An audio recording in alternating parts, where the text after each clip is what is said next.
नमस्कार, मैं हूं आपके साथ कंचन मिश्रा। अपडेट मीडिया 24x7 में आप सभी का स्वागत है। अपडेट मीडिया 24x7 के समस्त परिवार की ओर से आप सभी को गणतंत्र दिवस की बहुत बहुत शुभकामनाएं। यह दिन हमारे देश की स्वतंत्रता, समानता और भाईचारे का प्रतीक है। 26 जनवरी 1950 को हमारा संविधान लागू हुआ था, जिसने हमें लोकतंत्र में अपने अधिकारों और कर्तव्यों का बोध कराया। हमें गर्व है कि हमारे संविधान ने हर नागरिक को समानता, स्वतंत्रता और न्याय का अधिकार दिया है। यह दिन भारत के संविधान लागू होने की याद में मनाया जाता है। भारत का संविधान 26 जनवरी 1950 को लागू हुआ था। इस दिन दिल्ली के राजपथ पर परेड और झांकियां निकाली जाती हैं। भारत के राष्ट्रपति तिरंगा फहराते हैं और 21 तोपों की सलामी दी जाती है। आओ झुककर सलाम करें उन्हें जिनके हिस्से में ये मुकाम आता है। खुशनसीब होता है वो खून जो देश के काम आता है। ना पूछो जमाने से कि क्या हमारी कहानी है, हमारी पहचान तो बस इतनी है कि हम सब हिंदुस्तानी हैं। ना जियो धर्म के नाम पर, ना मरो धर्म के नाम पर, इंसानियत ही है धर्म वतन का, बस जियो वतन के नाम पर। एक बार फिर से आप सभी को अपडेट मीडिया 24x7 के समस्त परिवार की ओर से गणतंत्र दिवस की बहुत। भारत का गणतंत्र दिवस 26 जनवरी को क्यों मनाया जाता है? जैसा कि आप जानते हैं कि गणतंत्र दिवस हमारा राष्ट्रीय पर्व है जो 26 जनवरी को मनाया जाता है। हर साल गणतंत्र दिवस के दिन भव्य परेड का योजना बनाया जाता है जो इंडिया गेट से राष्ट्रपति भवन तक होता है। इस परेड के दौरान थल सेना, वायुसेना और नौसेना के जवान शामिल होते हैं। इस परेड के दौरान तीन सेनाओं के प्रमुख राष्ट्रपति को सलामी देते हैं। यही नहीं, इस दिन तीन सेनाएं आधुनिक हथियारों का प्रदर्शन भी करती हैं जो राष्ट्रीय शक्ति का प्रतीक है। लेकिन आप जानते हैं कि गणतंत्र दिवस 26 जनवरी को ही क्यों मनाया जाता है? दरअसल 1950 ईस्वी में मुझे भारत सरकार अधिनियम को हटाकर भारत का संविधान लागू किया गया था। संविधान को लागू करने के लिए 26 जनवरी का दिन इसलिए चुना गया क्योंकि साल 1929 में दिसंबर में लाहौर में भारतीय राष्ट्रीय कांग्रेस का अधिवेशन पंडित जवाहरलाल नेहरू की अध्यक्षता में हुआ था।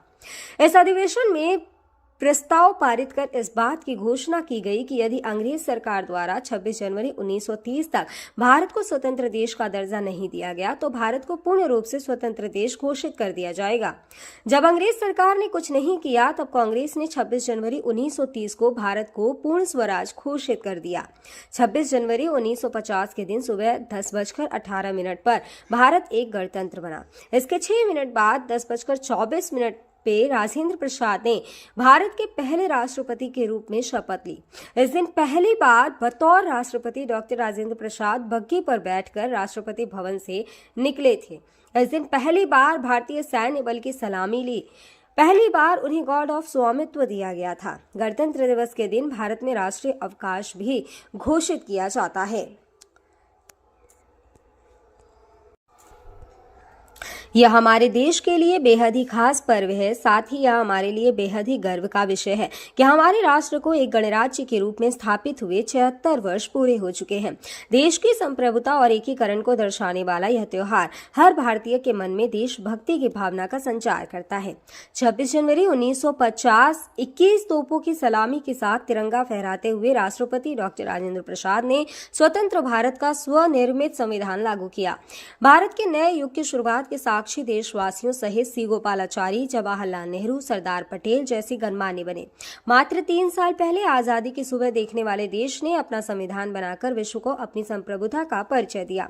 हालांकि ये डगर इतनी आसान नहीं थी। इतिहास के पन्नों को टटोले तो मालूम होता है कि स्वराज के साथ ही अपने संविधान, हक और हुकूम की लड़ाई बेहद चुनौती भरी थी। दरअसल अंग्रेजों की गुलामी से त्रस्त देशवासियों को प्रथम विश्व युद्ध के दौरान एक सुनहरा अवसर हाथ लगा जब ब्रिटेन की ओर से मदद की गुहार लगाई गई। भारतीयों ने सहर्ष प्रस्ताव स्वीकार किया और वर्ल्ड वॉर में ब्रिटेन के साथ खड़े नजर आए।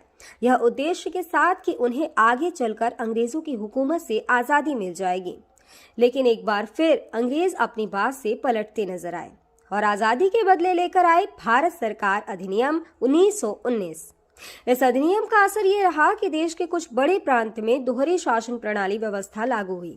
इसके तहत स्वास्थ्य, शिक्षा, कृषि जैसे विषयों को भारतीय मंत्रियों के सम्मुख सौंप दिया गया था। वहीं दूसरी तरफ से सैन्य, रक्षा और विदेशी मसले जैसे अहम मुद्दे वायसराय के अधिकार क्षेत्र में रहे। इसके अनुरूप भारतीयों को यह आश्वासन दिया गया कि इस अधिनियम से पड़ने वाले प्रभावों का विषय में भविष्य में आकलन किया जाएगा। अंग्रेजों के इसी कदम ने जमीन तैयार की साइमन कमीशन की, जो साल 1928 में भारत की धरती पर दाखिल हुआ। साइमन कमीशन ने बड़े ही नाटकीय अंदाज में संवैधानिक सुधारों की समीक्षा कर अपनी रिपोर्ट तैयार की। लेकिन अब समय बदल गया है। अब देशवासी अंग्रेजों के बहकावे में नहीं आने वाले थे, क्योंकि स्वराज के साथ साथ अपने संविधान की मांग भी धीरे धीरे देशवासियों के मन में परवान चढ़ने लगी थी। साइमन कमीशन रिपोर्ट के बाद देश भर में जमकर आंदोलन हुए। इसे शांत करने के लिए ब्रिटिश सरकार ने राउंड टेबल कॉन्फ्रेंस का आयोजन किया। हालांकि देश के सभी वर्ग के नेता इसमें शामिल नहीं थे, इसलिए ये एक असफल प्रयास सिद्ध हुआ। लेकिन जहां एक तरफ ब्रिटिश हुकूमत भारतीयों के इरादों को एक बार फिर भुलाने के जद्दोजहद में लगी थी, तो वहीं दूसरी तरफ देश के वीर सपूतों ने अपने संविधान का खाका तैयार भी कर लिया था। साल 1928 में मोतीलाल नेहरू सहित 8 कांग्रेस नेताओं ने एक संविधान का मसूदा तैयार किया, जिसकी नींव 1921 में भारतीय राष्ट्रीय कांग्रेस के कराची अधिवेशन में तय की गई थी।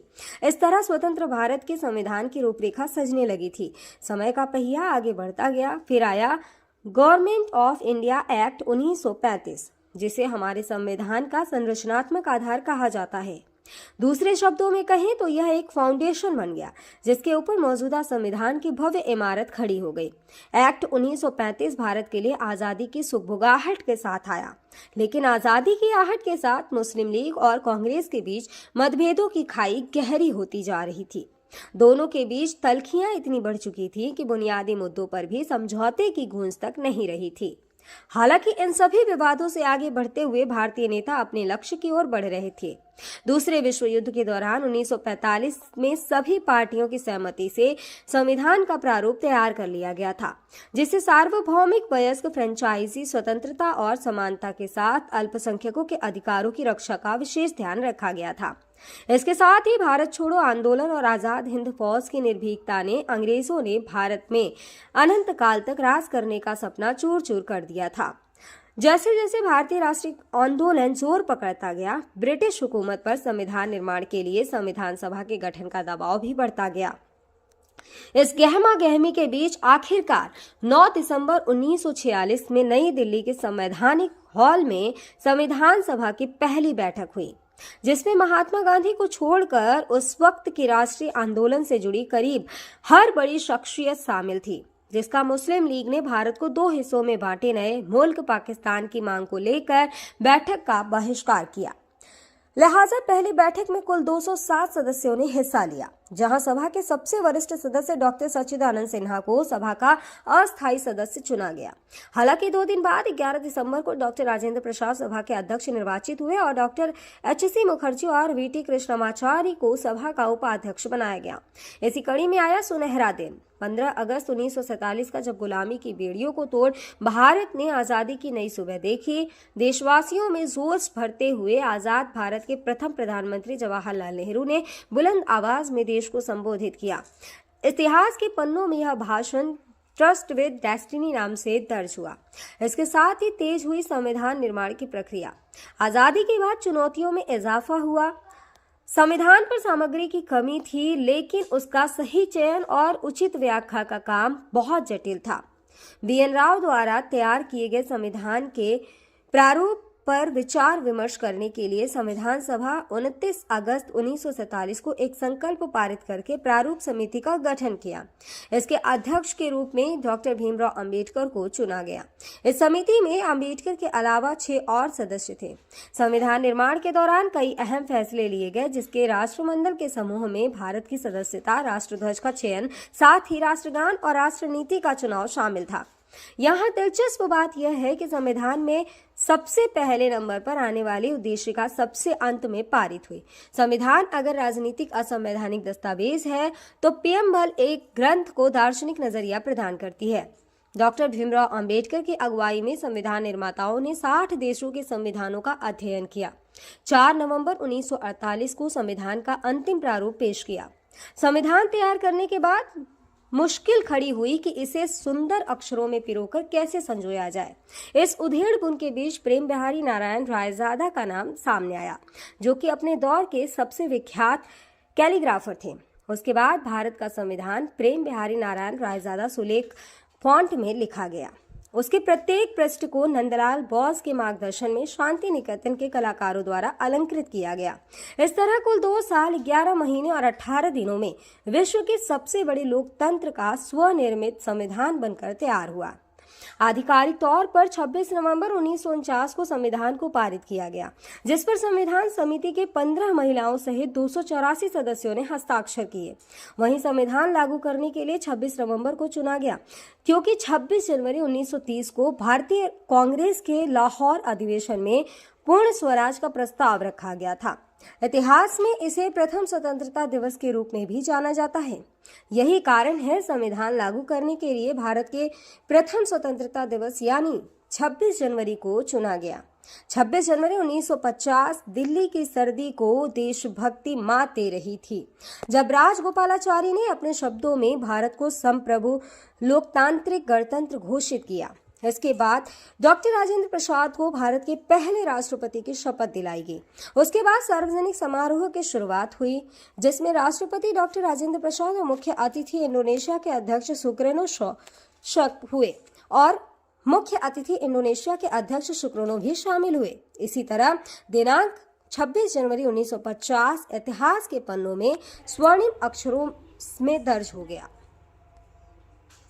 ग्राम परौली, ब्लॉक अमरोहा, जनपद कानपुर देहात प्रधान साधना देवी और प्रतिनिधि ब्रजेश कुमार की ओर से समस्त गांव वासियों, नगर वासियों और देशवासियों को गणतंत्र दिवस की बहुत बहुत शुभकामनाएं। और साथ ही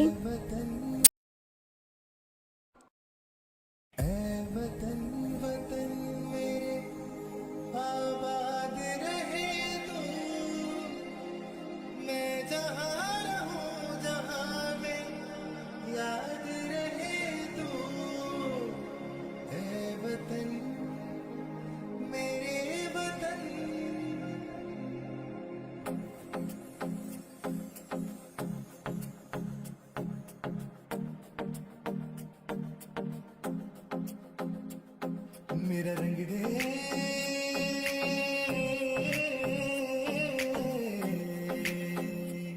मेरा रंग दे बसंती चोला माए रंग दे, मेरा रंग दे बसंती चोला माए रंग दे, मेरा रंग दे बसंती चोला रंग दे। भारत में एक और बीमारी ने दस्तक दे दी है। ये बीमारी है HMPV। चीन के बाद अब भारत में भी HMPV ने दस्तक दे दी है। भारत में HMPV के 2 केसेस मिले हैं, जिसके बाद लोगों के मन में डर और सवाल पैदा हो गए हैं। सवाल ये कि HMPV वायरस क्या है, HMPV वायरस के लक्षण क्या है, HMPV वायरस से कैसे करें बचाव, और क्या HMPV कोई नया वायरस है? अगर आपके मन में भी ये सवाल है तो यहाँ आपको हर सवाल के जवाब मिल जाएंगे। चीन में ह्यूमन मेटान्यूमो वायरस की वजह से वायरल बुखार श्वसन संक्रमण के बड़े मामले सामने आ रहे हैं। कर्नाटक में 2 मामले सामने आए हैं, जिनमें बेंगलुरु में भी 8 महीने की बच्ची में इस वायरस के संक्रमण का मामला सामने आया है। अब सवाल ये है कि आखिर HMPV क्या है? HMPV यानी ह्यूमन मेटान्यूमो वायरस एक श्वसन वायरस है जो फ्लू जैसे लक्षण पैदा करता है। अब निचले और ऊपरी श्वसन संक्रमण जैसे सर्दी का कारण बनता है।